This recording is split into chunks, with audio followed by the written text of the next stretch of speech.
కండ కావరమున కానడు మరణంబు తను మదమున కనడు తత్వమిట్లు భోగ వాంఛచేత పుణ్యంబు కానడు విశ్వదాభిరామ వినురవేమ. ఒళ్ళు కొవ్వెక్కి రాబోయే మరణాన్ని గురించి ఆలోచించడు. యౌవనం మత్తులో పరమసత్యం వైపు దృష్టి సారించడు. దైహిక అనుభవాల కాంక్షలో పాప పుణ్యాలను లెక్క చెయ్యడు. పూర్తిగా శరీరబంధితుడైన ఈ మూర్ఖునికి ముక్తి ఎలా ప్రాప్తిస్తుంది అని జాలిపడుతున్నాడు వేమన. శరీరం అస్థిరమని తెలుసుకోడు.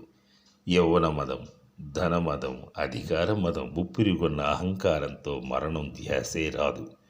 భోగలాలసుడై విషయ వాంఛలతో పాపకృత్యాలతో కాలం గడుపుతుంటాడు. ఇక పుణ్యం తలంపు ఎలా వస్తుంది? మదం అరిషడ్వర్గాల్లో ఒకటి. దీనివల్ల హింసా ప్రవృత్తి పెరుగుతుంది. అది నాశనానికి అని గుర్తించడు. తన దుర్మరణం ఎక్కడ పొంచి ఉందో కూడా గమనించడు. తత్వాన్ని గురించి ఆలోచించి ఉంటే ధర్మం అంటే ఏమిటో తెలిసేది, ప్రేమ అంటే ఏమిటో తెలిసేది, త్యాగం అంటే ఏమిటో తెలిసేది.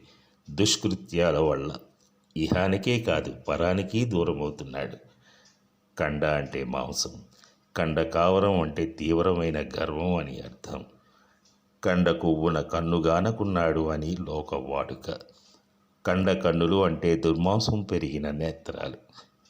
తను అంటే శరీరం, మదం అంటే మత్తు, అహంకారం.